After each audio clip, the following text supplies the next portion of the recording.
नवी मुंबई की अनेकों समस्याजनक मुद्दे को लेकर अनिकेत रमाकांत म्हात्रे का क्रांति हक मोर्चा शहर के एनएमएमसी हॉस्पिटल, स्वास्थ्य सेवा और अधूरी व्यवस्था के खिलाफ आज अनिकेत रमाकांत म्हात्रे के नेतृत्व में नवी मुंबई जिला युवक कांग्रेस का क्रांति हक मोर्चा एनएमएमसी मुख्यालय तक जा पहुंचा है।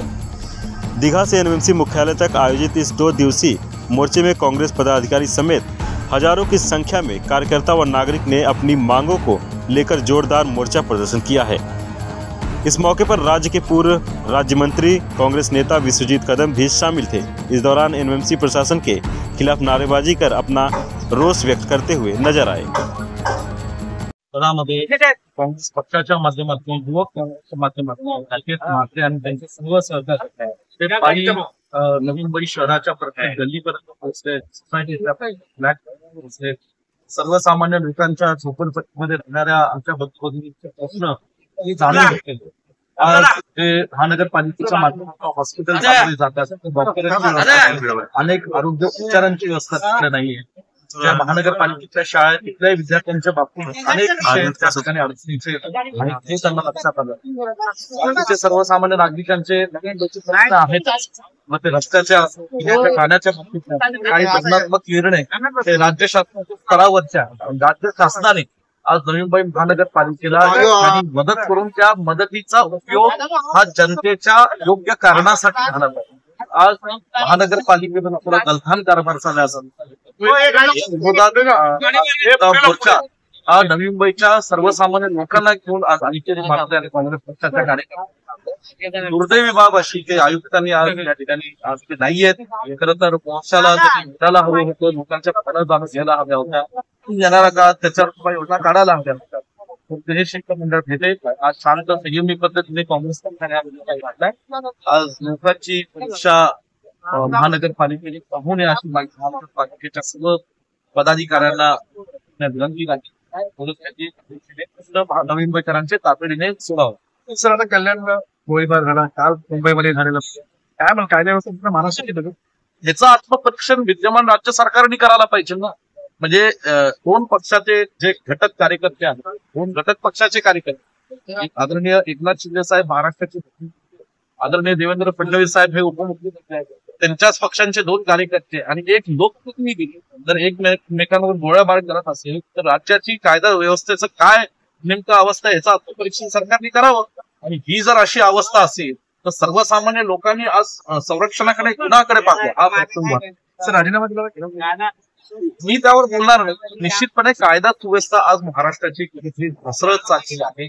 मला असं वाटतं की हे जे सरकार आहे राज्यात, हे जे पक्ष फोडून पक्ष या सरकारमध्ये सामील झालेले जे पक्ष आहेत, जे आमदार आहेत, आज त्यांचं कुठेतरी या ठिकाणी त्यांच्यासाठी खैरात वाटप चालू आहे, त्यांचं संरक्षण चालू आहे, त्यांचा आज असं जे महाराष्ट्रातल्या सर्वसामान्य जनतेचे प्रश्न काय आज लोकांच्या आज कायदा व्यवस्थेच्या संरक्षण काही तरीकर नवी मुंबईकर अभियान के तहत अनिकेत रमाकांत म्हात्रे ने 3 महीने से शहर में चौक सभाएं और हस्ताक्षर और सिग्नेचर अभियान के जरिए अपनी लड़ाई को अंजाम दिया और आज हजारों की तादाद में मोर्चा निकालकर शक्ति प्रदर्शन भी कर दिखाया। इसके बाद अतिरिक्त आयुक्त सुजाता डोले से मिलकर उन्होंने समस्या से जुड़े पत्र को सौंप दिया है और 1 सप्ताह में काम होने की मांग की है। अगर एनएमएमसी इन समस्या की पूर्ति नहीं कर पाई तो इससे भी बड़ा मोर्चा निकालने की नसीहत दी है। नवी मुंबई जिल्हा युवक काँग्रेस कमिटीच्या वतीने जे आहे काल दिघ्यापासून निघालेला जो मोर्चा होता क्रांती हक्क मोर्चा, आज या ठिकाणी बघायला आपण हजारांच्या संख्येने या ठिकाणी नवी मुंबईकर या क्रांती हक्क मोर्चासाठी उपस्थित होते।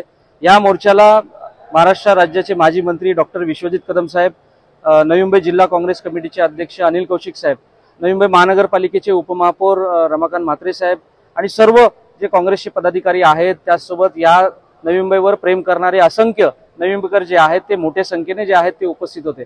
आपल्याला माहिती आहे की नवी मुंबई जिल्हा युवक काँग्रेस कमिटीच्या वतीने गेल्या 2 ते 3 महिन्यापासून जे आहे शहरातील विविध भागांमध्ये जे आहे आम्ही चौक सभा घेत होतो आणि या चौक सभेच्या माध्यमातून ज्या समस्या आमच्या समोर आल्या त्यामध्ये प्रामुख्याने आरोग्याचे विषय होते। त्या संदर्भातच जे आहे आम्ही आज या ठिकाणी अतिरिक्त आयुक्त सुजाता डोले मॅडम यांना एक निवेदन दिलेलं आहे आणि त्यांनी आम्हाला आश्वासन दिलेले आहे की येत्या 7 दिवसात जे आहे याच्यावर तोडगा काढून आम्हाला लेखी स्वरूपात जे आहे याच्यावर तोडगा काढलेला जे आहे ते आम्हाला या ठिकाणी देणार आहेत, असं आश्वासन त्यांच्या माध्यमातून आम्हाला देण्यात आलेलं आहे.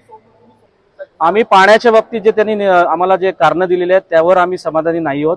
कारण जी माहितीच्या अधिकाऱ्याकडली भेटलेली माहिती आहे की 450 MLD पाणी पुरवठा हा मोरबे धरणातून होतो, 65 MLD पाणी पुरवठा हा बारवी धरणातून होतो.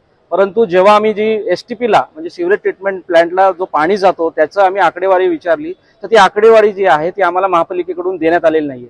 याचाच अर्थ कुठेतरी यामध्ये जे आहे नक्कीच घोल चालू आहे, पाण्याची चोरी होते, या ठिकाणी पाण्याची गळती होते, हे निश्चित यातून समजून येते.